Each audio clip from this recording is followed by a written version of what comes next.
Hi, ಎಲ್ಲರಿಗೂ ನಮಸ್ಕಾರ. Welcome back to my YouTube channel. ನಾನು ನಿಮ್ಮ ಚಂದನ ಕೊಡಿಮಟ್ಟಿ. ಇವತ್ತು ನಾವು ನಮ್ಮ ಕರ್ನಾಟಕದ ಇತಿಹಾಸ, ಕಲೆ ಮತ್ತೆ ಸಂಸ್ಕೃತಿಯ ಅಮೂಲ್ಯ ನಿಧಿಯಾದ ಬಾದಾಮಿ, ಐಹೊಳೆ ಹಾಗೆ ಪಟ್ಟದಕಲ್ಲಿಗೆ ಬಂದಿದ್ದೀವಿ. ನಾವು ಫಸ್ಟ್ ಬಂದಿರೋ ಪ್ಲೇಸ್ ಐಹೊಳೆ. ಇದಿರೋದು ಬಾಗಲಕೋಟೆ ಡಿಸ್ಟ್ರಿಕ್ಟ್ ಮತ್ತೆ ಹುನಗುಂದ ತಾಲೂಕಲ್ಲಿ. ಇದ್ರ ಟೈಮಿಂಗ್ ಬಂದು ಬೆಳಗ್ಗೆ 6 ಗಂಟೆಯಿಂದ ಸಂಜೆ 6 ಗಂಟೆವರೆಗೂ ಓಪನ್ ಇರುತ್ತೆ. ಐಹೊಳೆ ಚಾಲುಕ್ಯ ಅವರ ಮನೆತನದ ಮೊದಲನೇ ರಾಜಧಾನಿ ಆಗಿತ್ತು. ಹಂಗಾಗಿ ಇಲ್ಲಿರೋ ಟೆಂಪಲ್ಸ್ ಎಲ್ಲಾನು ಅವ್ರದೇ ಶೈಲಿಯಲ್ಲಿ ಕಟ್ಸಿದ್ದಾರೆ. ಇದು ದುರ್ಗಾ ದೇವಾಲಯ.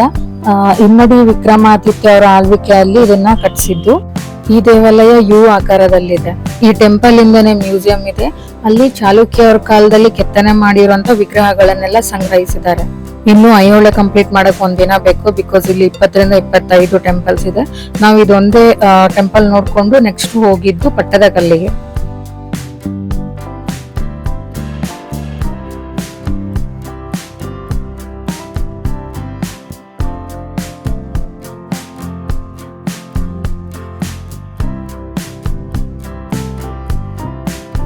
ಪಟ್ಟದಕಲ್ಲು ಇರೋದು ಬಾಗಲಕೋಟೆ ಡಿಸ್ಟಿಕ್ಕಿನ ಬಾದಾಮಿ ತಾಲೂಕಲ್ಲಿ. ಇದು ಐಹೊಳೆಯಿಂದ 13 ಕಿಲೋಮೀಟರ್ ಆಗುತ್ತೆ. ಬಾದಾಮಿಯಿಂದ 22 ಕಿಲೋಮೀಟರ್ ಆಗುತ್ತೆ. ಮತ್ತೆ ಪಟ್ಟದಕಲ್ಲು ಹೆಸರೇ ಸೂಚಿಸುವಂತೆ ಚಾಲುಕ್ಯರು ಅವಾಗ ಉತ್ತರ ವಾಹಿನಿ ಜಲದಲ್ಲಿ ಸ್ನಾನ ಮಾಡಿ ಪಟ್ಟಾಭಿಷೇಕ ಆಗೋಕಂತ ಬರ್ತಿರೋ ಜಾಗ ಇದು.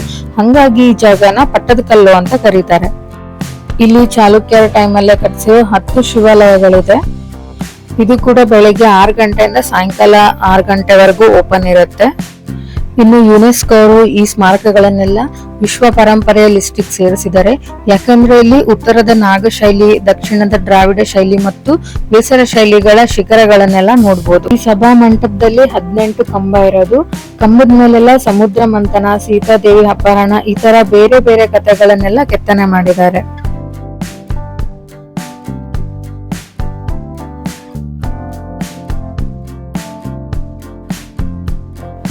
ಇದಾದ್ಮೇಲೆ ನಾವು ಬಾದಾಮಿಗೆ ಹೋಗಿದ್ವಿ. ಆನ್ ದ ವೇನೆ ಊಟ ಮಾಡಿದ್ವಿ. ಅಮ್ಮ ಮನೆಯಿಂದ ಬುತ್ತಿ ತಗೊಂಡ್ ಬಂದಿದ್ರು. ಉತ್ತರ ಕರ್ನಾಟಕ ಸ್ಪೆಷಲ್ ಮಾದ್ಲಿ ಮತ್ತೆ ಪಲಾವ್ ಮಾಡ್ಕೊಂಡ್ ಬಂದಿದ್ವಿ. ಇಲ್ಲೇ ಕುತ್ಕೊಂಡು ಆರಾಮಾಗಿ ಊಟ ಮಾಡಿದ್ವಿ. ನನ್ನ ಫ್ರೆಂಡ್ ಕೃತಿಕಾ ಮತ್ತೆ ಅವ್ರಮ್ಮ ಊರಿಗೆ ಬಂದಿದ್ರು. ಅವರು ಈ ಕಡೆ ಎಲ್ಲ ಪ್ಲೇಸಸ್ ನೋಡಿರ್ಲಿಲ್ಲ. ಸೊ ಅವ್ರ ಜೊತೆ ನಾವು ಪಿಕ್ನಿಕ್ ಬಂದಿದ್ವಿ ಇವತ್ತು. ಹಿಂಗ್ ಬುತ್ತಿ ಕಟ್ಕೊಂಡ್ ಬಂದು ಮರದ ಕೆಳಗೆ ಕುತ್ಕೊಂಡು ತಣ್ಣನ್ ಗಾಳಿಯ ಊಟ ಮಾಡೋ ಮಜಾನೇ ಬೇರೆ.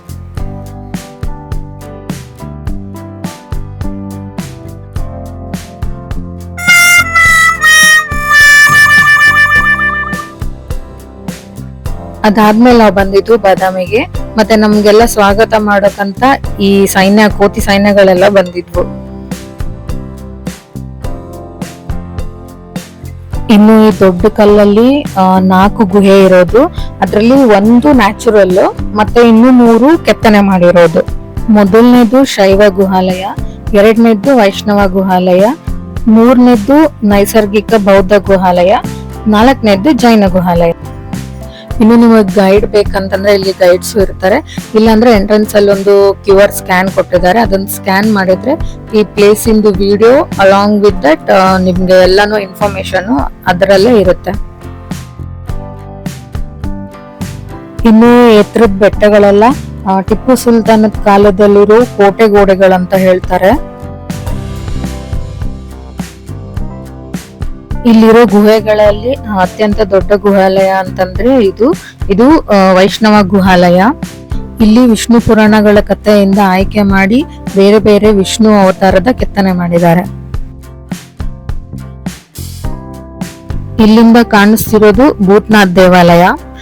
ಅಲ್ಲಿ ಕಾರ್ ಮತ್ತೆ ಬಸ್ಸಲ್ಲಿ ಹೋಗಕ್ ಆಗಲ್ಲ, ರೋಡ್ ಫುಲ್ ನ್ಯಾರೋ ಇರುತ್ತೆ.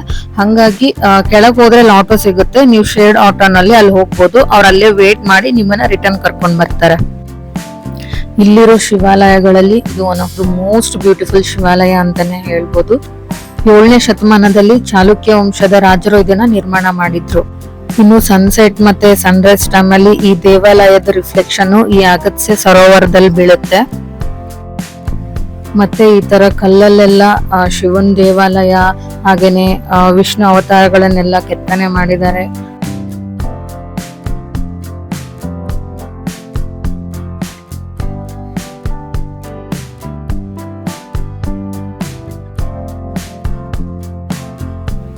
ಇಲ್ಲಿ ಬರೋದಿದ್ರೆ ನೀವು ಬೆಳಿಗ್ಗೆ ಸನ್ರೈಸ್ ಟೈಮಲ್ಲಿ ಇಲ್ಲ ಸನ್ಸೆಟ್ ಟೈಮಲ್ಲಿ ಬರಬೇಕು. ಇಷ್ಟೊತ್ತಿಗೆಲ್ಲ ಲೇಟ್ ಆಗಿತ್ತು, ಸೊ ನಾವು ರಿಟರ್ನ್ ಊರಿಗೆ ಬಂದ್ವಿ. ಆನ್ ದ ವೇ ಇಲ್ಕಲ್ ಅಲ್ಲಿ ಹೊಸ ಹೋಟೆಲ್ ಆಗಿದೆ ಪಕ್ವಾನ್ ಅಂತ, ಅಲ್ಲಿ ಊಟ ಮಾಡಿದ್ವಿ. ಇನ್ನು ಈ ಹೋಟೆಲ್ ಹೈವೇ ಅಲ್ಲೇ ಇರೋದು. ಬೆಳಿಗ್ಗೆ ಟಿಫನ್, ಮಧ್ಯಾಹ್ನ ಊಟ, ರಾತ್ರಿ ಊಟ ಎಲ್ಲಾನು ಚೆನ್ನಾಗಿರುತ್ತೆ. ಇದಾಗಿತ್ತು ಇವತ್ತಿನ ವಿಡಿಯೋ. ನಿಮ್ಗೆಲ್ಲ ಇಷ್ಟ ಆಯ್ತು ಅನ್ಕೋತೀನಿ.